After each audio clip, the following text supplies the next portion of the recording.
오늘도 재미나는 질문을 받아보면서 문제 푸는 시간을 갖겠습니다. 우리가 세상을 살면 경에 나온 얘기예요. 우리가 정말 조심해야 되는 게 네 가지가 있다고 그러거든요. 첫째는 뭐냐면 불씨 하나. 여호와분 고쳐 그랬잖아요. 불씨 하나는 모든 걸 태워버리니까 불씨를 조심해야 돼. 또 하나는 왕자. 왕자는 크면은 온 세계를 호령하잖아요. 그죠? 왕자가 한번 그 소리 내면 천하가 시체로 덮인다고 그러는데. 그다음에 뱀. 뱀은 뭐예요? 뱀은 이게 말이죠. 조그만 뱀도 독이 있거든요. 그러니까 뱀은 무서워하잖아요. 으이그.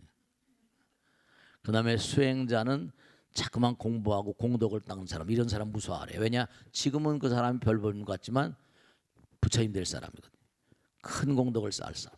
그러니까 왕자라거나 뱀, 불이라거나 수행자, 이런 사람들 항상 뭐라? 경의 눈으로 바라봐야 된다. 그게 나와요. 그러니까 우리가 이렇게 눈으로 보는 것만 가지고는 모든 게 다 이게 판단이 잘 안 돼요. 항상 우리가 겉으로 보이는 것보다 그 사람이 지금 어떤 마음을 가지고 살아가는가, 그게 중요하세요. 여러분들도 이렇게 부처님 말씀을 생활하신 여러분들은 수행자이기 때문에 겁나는 사람들이에요. 끊임없이 열심히 연마하면 세상을 의미롭게 만드는 큰 불씨가 될 수가 있어요. 자, 누가 질문해 보실까? 질문해 보세요. 네. 안녕하세요, 스님. 견성행입니다. 부처님의 아들인 라우라 존자는 어떻게 출가를 하게 됐는지 궁금합니다. 네. 스님께 가르침을 청합니다. 네, 고맙습니다. 부처님도 출가하시기 전에 이제 아들이 있었어요, 그죠?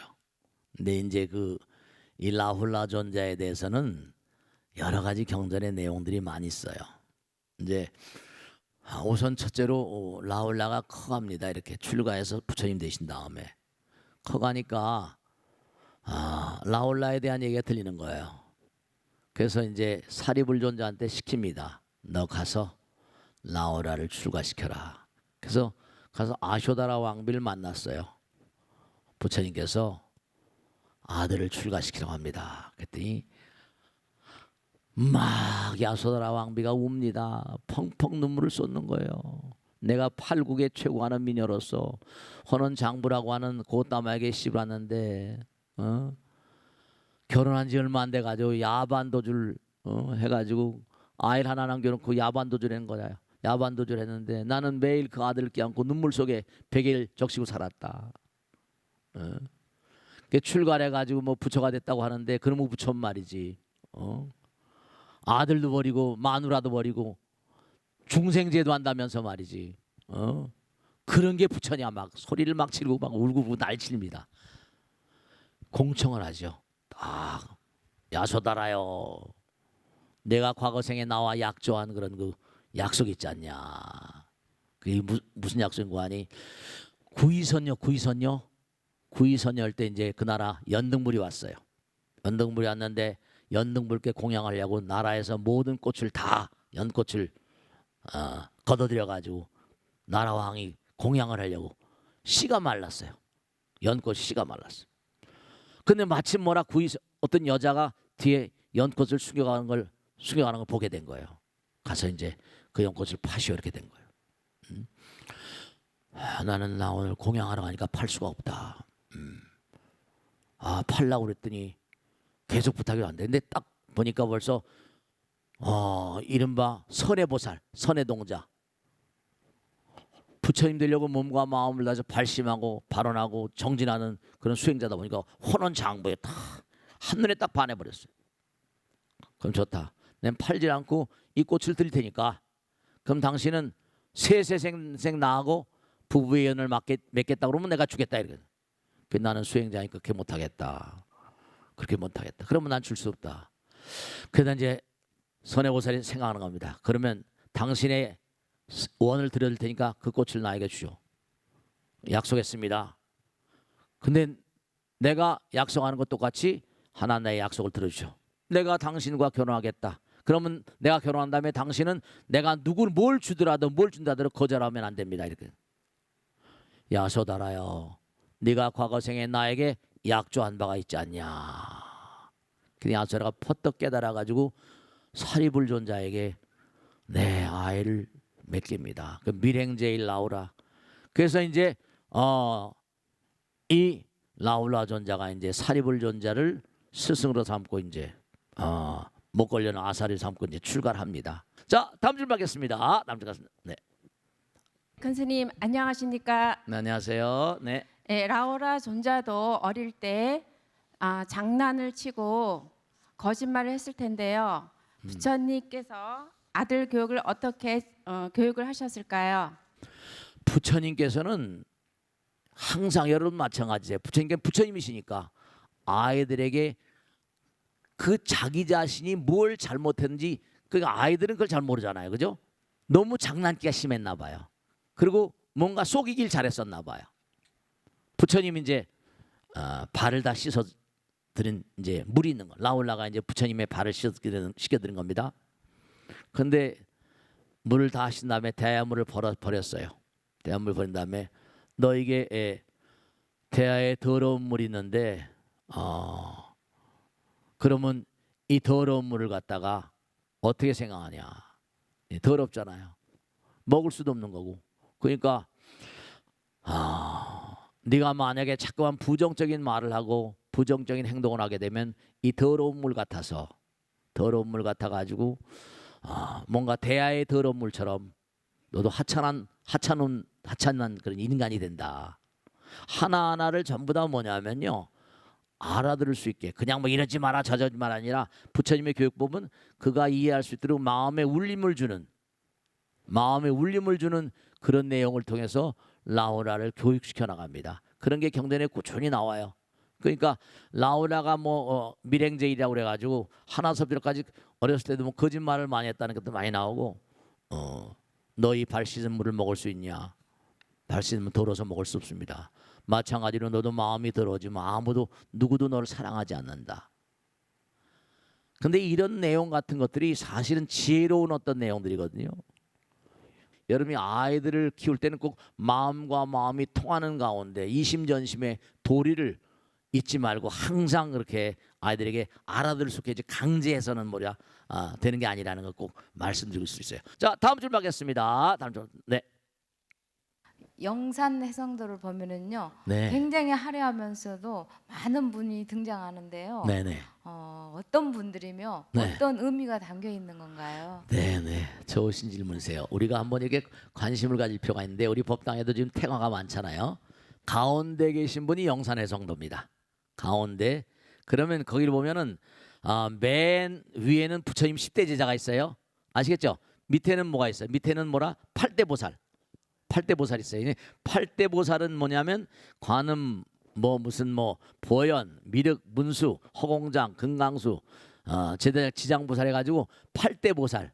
우리가 많이 아는 보살님이 아시겠죠? 그냥 8대 보살 일일이 다 기억하는 것보다 우리가 많이 알고 있는 그런 보살님들이라 이렇게 생각하시면 돼요. 8대 보살도 경전마다의 8대 보살의 그 호칭들이 좀 달라요. 그죠? 어떤 데는 대세지 보살들은 무진이 보살, 보다나 보살들하고 조금씩 달라요. 약상 보살들하고. 그래서 우선 맨 위에는 뭐냐면 10대 제자, 아래는 8대 보살. 그다음에 그 중간쯤에 뭐냐면 호법신장, 대범천왕, 제석천왕, 사천왕. 사천왕은 또 저쪽에 신장탱화도 있어요. 그래서 이 영산회상도는 뭐냐면 영축산 아시죠? 영축산? 부처님께서 법문을 설하실 때 그 부처님 법문 설하는 그 자리에 와서 부처님 법문을 듣던 모든 대중들, 그 대중들을 이렇게 형상화한 거예요. 8대 보살, 10대 제자, 화엄 신장들 아시겠죠? 그죠? 그 8대 보살은 부처님 항상 위호하고, 불보살 부처님 항상 더불어서 이제 부처님의 이른바 좌우보처 해가지고 8대 보살을 쭉 모셨고, 그다음에 이른바 말하면 화엄 신장들, 그다음에 10대 보살이 있어요. 그래서 이게 영축산은 영산, 우리가 예불 할 때 영산 당시 이러지 않고 수불부족 10대 제자잖아요. 그 영산은 바로 뭐냐면 부처님께서 뭐냐면 깨달음의 문을 여시고 설법을 여셨던 아주 빈도가 잖아요. 영축산이라고. 뭐 우리 영축산 통도사도 있잖아요. 영축 이게 그래서 이제 취라는 독수리 취자예요. 독수리 취자. 그래서 아마 그 산봉우리 모양이 독수리 모양이라고 그렇게 얘기합니다.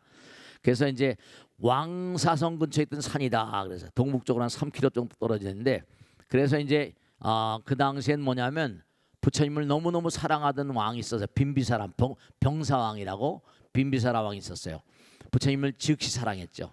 그래서 부처님을 아주 그냥 신주단지처럼 정말 부처님이시니까 그렇게 모셨던 분인데 지극한 그런 마음으로 부처님 존경하면서 절을 한 18개를 절을 많이 지었어요.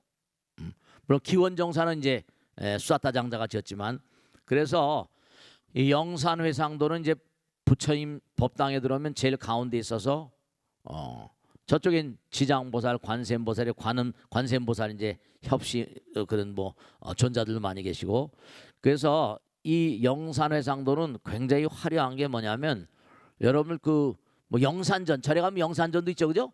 영산전 아시죠, 그죠? 영산전은 대체로 영산전은 뭐냐면 부처님의 팔상성도 뭐 비람강 도솔레이상 뭐 비람강생산 사문유관상 해가지고 부처님께서 평생을 두고 걸어오셨던 길을 쭉 정리하는 그런 그 내용이었었어요. 그래서 보면은 그 이 부처님의 손 모양을 봐요. 이게 조금씩 다른데 영산회상도에 등장하는 서가모니 부처님 수인이라고 그래요. 여러분 이게 사실은 손가락 모양 같은 게 이게 수인이 그 연구하는 사람들에게 굉장히 중요한 그런 내용들로 평가받는 내용이에요. 뭐 그래가지고 그 당시에 시대에 따라서 조선시대 초기 때 부처님을 형상화, 부처님을 조상할 때는 뭐냐면 뭐 설법인 많은 설법을 했었으니까 그리고 이제 그 다음에 이제 뭐냐면 임진왜란 이후에 적을 막 그냥 뭐 일본 사람하고 싸워야 되잖아요. 마군일 항복받는다. 불보살님이 어떤 그런 가오지묘력 가운데 우리가 빨리 이 나라를 이 강토를 수호해야 된다. 그래서 근데 항마 촉진 그게 좀 달라요. 손가락 모양이 좀 달라서 어떤 분이 그러시더라고요. 스님 어느 절에 가니까는 부처님이 어떤 형상을 하고 계신데 또 어느 절에 가니까 서가모니 부처님이 형상이 다릅니다. 근데 그렇게 또 자세히 보신 분이 계시더라고요. 그래서 이게 설법인하고 항마 촉진이 좀 달라요. 그래서 스님 우리 저 국령사에는 부처님 모셨는데 그 부처님은 합장불이 돼요. 네, 이 환희합장불. 부처님께서 이게 저 합장을 하시는 경우가 있어요. 이게 합장의 모양은 뭐냐면 나를 참배하는 모든 분들 그들 위해서 난 합장합니다. 이 부처님이 합장하는 거예요.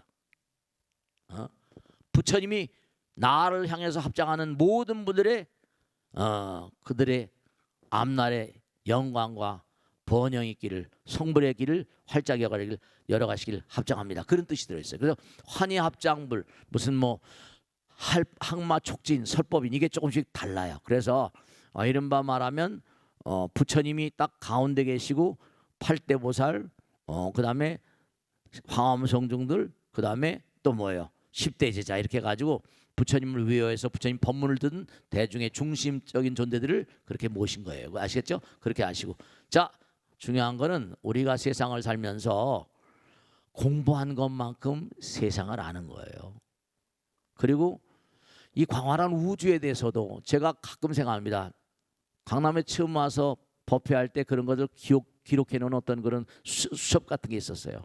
그때 걸 보면 우습죠. 그 확실히 아는 것만큼 세상이 달리 보여요. 공부한 것만큼 뭔가 달라져요.